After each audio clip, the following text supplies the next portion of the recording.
Good morning, everybody. Happy Friday. It is 11:40, second video of the week. A lot to unpack here, and let's get into it. So first and foremost, the market is pulling back today. You would think that the sky is falling based on the text messages I've received this morning.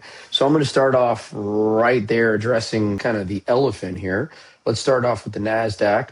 So let's be clear here. The market does not go up every single day. So the market has gone up since the end of March. You can see this, and has gone up, and people have become very spoiled, very greedy.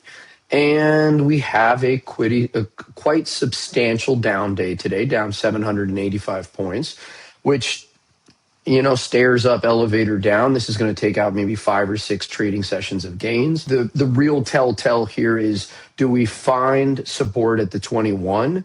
And where does this volume close? What I want to see is support here. I'd like to see an end of day bounce, which would be super constructive. And then I also want to see this volume not exceed the prior day. If the volume exceeds the prior day, and we don't bounce, maybe a little bit of a cautionary backdrop for next week. However, I want to make this clear.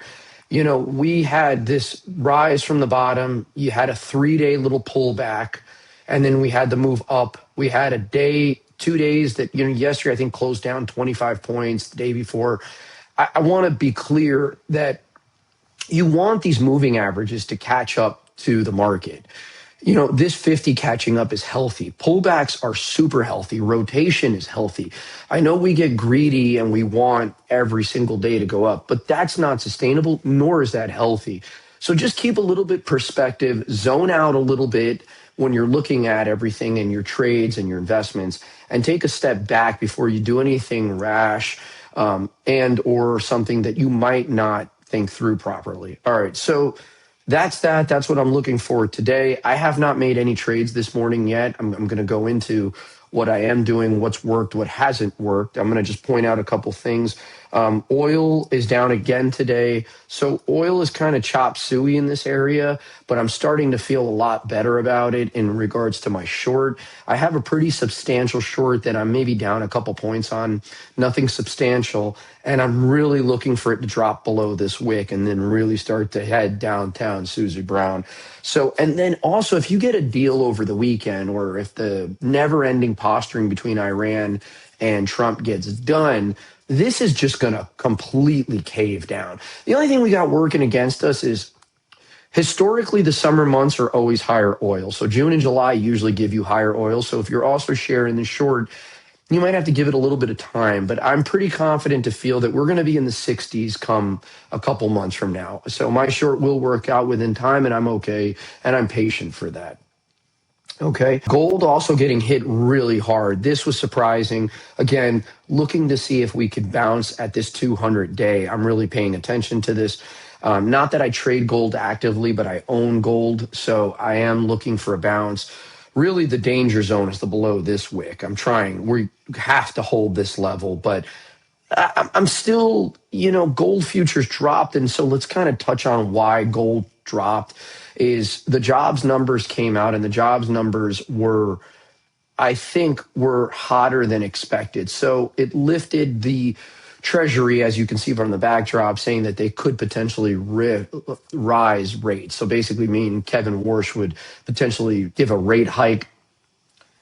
I don't think that's happening. It's my opinion. I don't think Trump will allow that. And I do think this is a Fed chair that's appointed by Trump and is going to ultimately do what Trump says. Even though there's other Fed board members, I don't see rates going up. At the worst concern, I see it staying the same.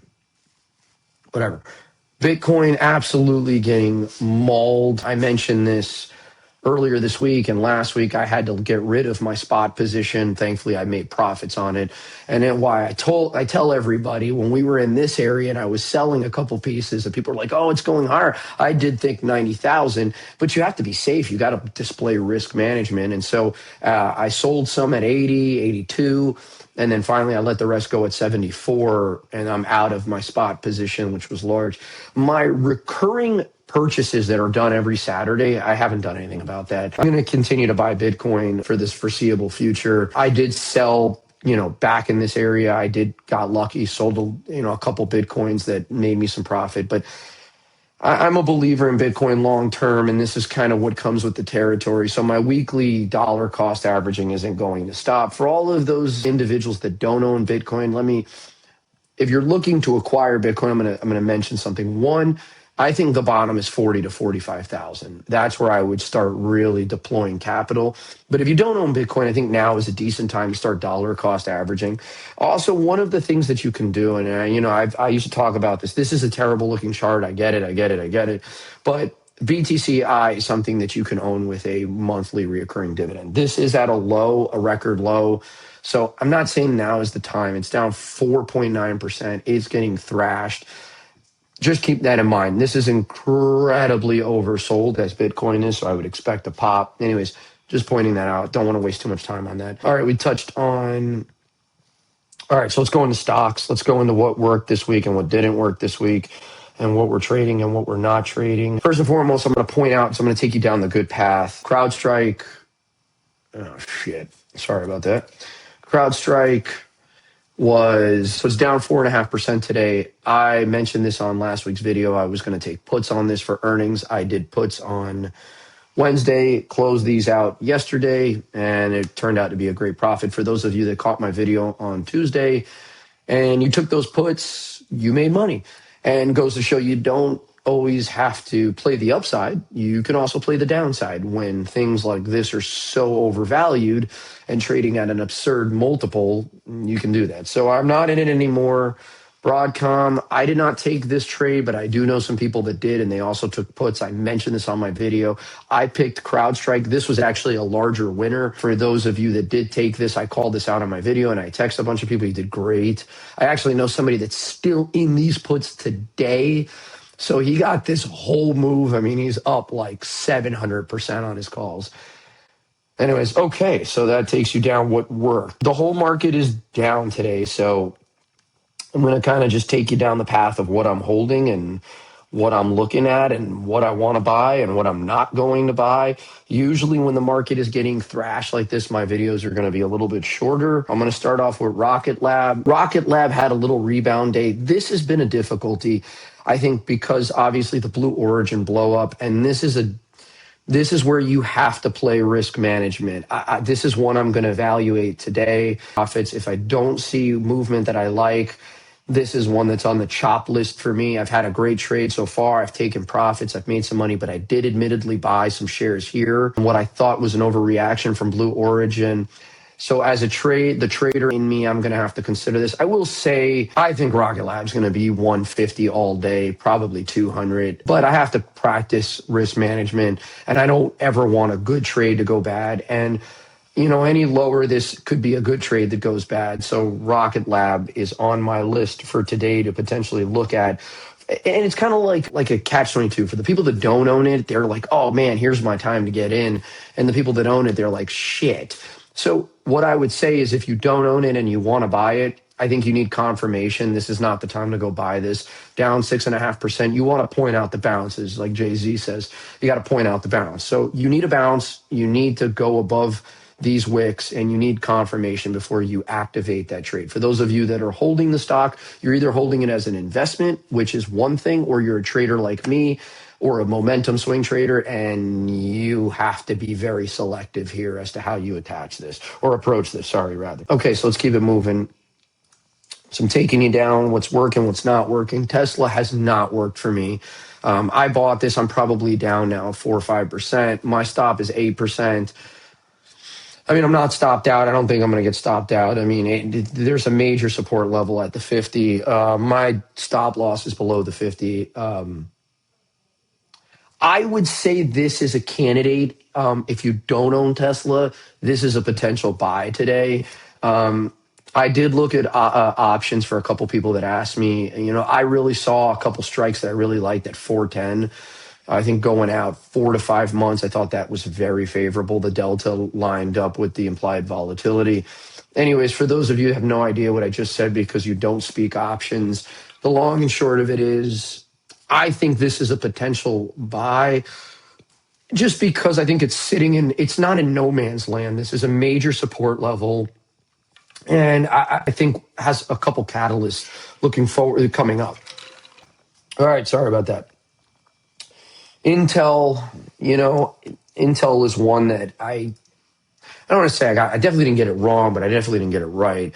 It had that day that after the day after I said I'm not selling it, I removed my stop. They got lifted up from some catalyst moves, and then down yesterday, down today, and now down quite substantially. Another one that I removed my stop and I have to evaluate. Though I have to say, this is not one I'm going to sell today. I think Intel's going to be fine. I think this is forming a base, but an evaluation nonetheless, is you have to always evaluate your positions. This I mentioned was in no man's land and really doesn't have support to the 50. However, I really like this base because it ran up. It's doing this sideways. This is constructive. Zone out for a minute. Super constructive, lower volume the last trading sessions. Even here where it chopped around, I think this is going to form a base, and I think it's going to take off. So highly doubtful that I make any trims to Intel. And it's not like it's a great trade for me. I'm probably even on it or down 2 to 3%. So anyways, I got IGV wrong. Sorry, guys. I can't be perfect here. This is the software ETF. Definitely got this wrong. I bought shares on Wednesday, and they're probably underwater 5 or 6%. Again, my stop is lined up here with the 21, and let me take a second to explain to you. I line stop losses up with moving averages typically. My stop loss is never preset 6 or 7%. It usually fluctuates from 5 to 10%. So I evaluate risk worth reward, and I line it up with major support averages. So I don't blindly go in and say, oh, I bought a stock, 7% stop loss. If it doesn't line up with my moving average, then I'm not going to do that. I'm going to use a correlation. So if it loses this, I'm going to get stopped out. I'm going to lose a couple grand. I'm going to lose a couple percent, and that's going to be the end, and I'm going to keep it moving. This is a software ETF. I think this is going to be fine also. And I mean, again, this is a component of zoning out. If you're in calls, you're kind of screwed because you probably lost a lot of value depending on how far out you are.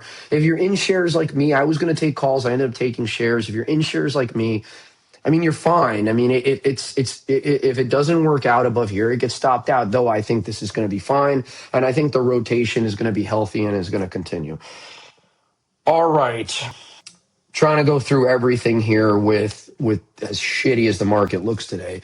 And days like today, that everybody kind of like, and I wanted to make a video for today so that everybody can have like of understanding. You just don't jump off a bridge because of one down day. Lumentum, I always talk about relative strength in days that are down. This is relative strength. It actually was up a little while ago.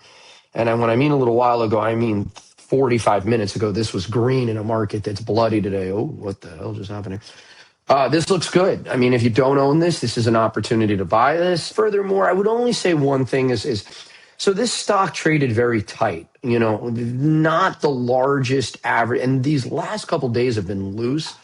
I don't like when my stocks and other things go from tight to loose. So keep an eye on that. I still have my position. I'm still green on my position. I think this is an opportunity, if I'm being completely honest with you. Down 3% today. I think this is an opportunity. I'm not selling these shares. I'm not going to sell my winners. I'm going to sell my losers. So anyways. All right, moving right along. I digress. Dell, I mean, this is more like a high tide flag kind of forming a pennant here. I mean, again, down 4%. So yeah, there's a huge gap. This is the only thing I worry about this. So this is a huge winner for me, and this is one that I will have to sit and evaluate. The reason I would evaluate is because of this large gap. Usually gaps get filled. This is a massive gap in between. Man, I am talking the things I'm saying. I just listen to myself talk. So anyways, the gap here is probably going to get filled, or it might not get filled. It's going to get filled in time. Jesus Christ. All right. So for me personally, if it loses the low of today, the low of today is 398.14. If it loses that at any point of the day, I'm going to have to take that trade off the table, and I'm going to look to fight another day. I'm up still over like 90% on this. I cannot allow my profit percent or 60%. So this is not an advice me telling you to buy that. Again, this is not financial advice, but rather for educational purposes. So there's that. Let's go into memory, everybody's favorite topic of conversation. All right. This is one that I might take on a day trade. As you know, I don't own SanDisk anymore. I sold it. SanDisk made two lows of the day, and the low of the day was 1,614, and it bounced basically twice, and it's looking to reclaim. I will take a day trade on this if I can see if it could reclaim, and that day trade is going to be a scalp. And what I mean by that is I might only be in it for 10 or 15 minutes. I'm waiting to see if the cadence plays out the way I like. I need a little bit of dinner money for tonight, so I'd like to make a couple shekels if I could and hit the low of the day. And I've done it about 4 or 5 times over the last week. So I've had a lot of fun trading that. However, this has now fallen out of character. So for those of you that are swing and momentum traders like me, this is not a buy. If you're looking to scalp it and day trade it, and you could see it reclaim, I'll tell you 16,666, so 1,666 above there. Maybe if you're looking to get a 2-3% move on a pretty large trade on maybe some options and or just shares is what I'm going to do. I won't trade options on this. They're too expensive for my taste. Also, I'm looking to be in and out of the stock in 3 to 5 minutes. Anyways, just pointing it out, this broke its overall theme of riding the 5 days, so I can no longer advise swing momentum trade here. Micron, everybody's favorite stock. So it also lost. And this is probably going to base build. And this is one that I will make a decision on today, depending on what I see at the end of the day with volume. Again, I'm up a lot on this stock. I don't want a good trade to go bad, and I also don't want to sit through this. Though I think this is going to do this. It's going to do this. This is my opinion. I don't want to sit through that. Good capital sitting through that base building. My capital can go other places. So that is a decision. Again, I'm not advising to buy. There's nothing there for you for me to claim for you to buy. You need to come down to the 21, and that 21 is very far away. It did fill that gap from yesterday. Gaps are being filled. This is a gappy stock. Here is another one. Advisory from me is to tell you, stay away right now. Let it prove itself to you. Let it build a little bit of a base. Let it reclaim like it did here, and then you could take the trade again. You want to buy the strength. You don't know how low this can go. It's insurance. You sell it, and you look to fight another day. And if you're like me and you bought when I bought, you have the luxury of some profits. Let's look at another one. AMD. AMD looks a little bit healthier than the other ones. I'm not selling that. I have my position. That is not going to be a sell for me. This is going to probably catch some support at the 21. If it doesn't catch support at the 21, I'm out. But I have the luxury of like 80, 90% profits. Again, timing is everything in this world, people. If you buy at the right time, you have the luxury of profits. So this doesn't really move me, this 7% down. There's really no movement there. I'm going to point out TGTX. I own this in my IRA, and I did have a trade on this a couple weeks ago. I think we caught a good chunk of this, so congrats. I will probably take this on a trade today again. I think this is ready. Yeah, I think I'm going to take this on a trade again today. This looks super, super, super, super healthy. So this is a name and an action for you guys. I own this in my IRA, but I didn't trade it well last year, and then I traded really well. I got really lucky here. And this is an active idea for this week. And so let me make something clear here as I'm running out of time. I'm setting up a Patreon account. I'm going to still do my videos, but my ideas and real-time trades are going to be on that. So you're going to have to subscribe. I'm sorry, everybody. I don't know what it's going to cost, but it's probably going to cost you what a coffee will cost you. So if you can spare a coffee for a month of cost, and you can subscribe to it, congratulations, you'll get my real-time trade. So you could either say I'm good or I'm shitty. I don't know. You'll either see one of the two. I think I'm pretty good. Whatever. All right. What else am I in? CERS. Still a little stock, still hanging around. Super productive. Just pointing it out. It's my little doozy trade that I got here. I think this looks super productive. So what else we got? I'll point out UCO because a lot of you have followed me on this trade, and I'm so dense and heavy. This is down, so our short is getting there. Our short will work. For those of you that are in that short with me, it will work. For those of you that are long oil, you are a putz. Let me make it crystal clear again. You are a putz if you're long oil. All right. I think that's it. I gave you a couple ideas. Oh, Lily. I mean, I sometimes it pays to get lucky. I got into Lily in my IRA a couple days ago, and I wish I had it on a trade. Shit. I mean, I got it here. I got sold it. Had calls. I mean, it's just what a monster. What a monster. And then finally, trade of the day. I got into this yesterday. For how did I not lead with this? This is a trade idea. I got into this yesterday. For those of you that text me, you know that I got in. I mentioned this yesterday in the middle of the day. We're up about 4 or 5%. This would have been one of those times where if you're in a thread with me with like Patreon, I think it's called Patreon, you would have got the real time trade and you'd be up 4 or 5%. So yeah, I think that's it. I don't think I'm in anything else. Open getting cracked today. I got to point out the losers. This is like my largest loser, though this is an investment, not trade for me. But this just, man, oh man, I think this drop, and I'm only speculating, is probably based off of, well, I see the proxy vote, which I didn't vote yet. Also, I think that the reason that this happened was the whole thought of rate hikes. Small growth names are going to be so susceptible to rate hikes because of, expanding multiples. So you take that away from them from rate cuts, and they're going to go the opposite way. I'm not worried. I think it'll be fine. Today's just a bloody day, everybody. Take inventory of your stocks, like I mentioned. Look at some of your names, evaluate them. Don't let good trades go bad, but there's some opportunities out there. You're going to be able to buy some things today that I laid out that you couldn't buy 2-3 days ago. And I don't think when you zone out here, again, I'm strictly zoning out here for a second, just zone out.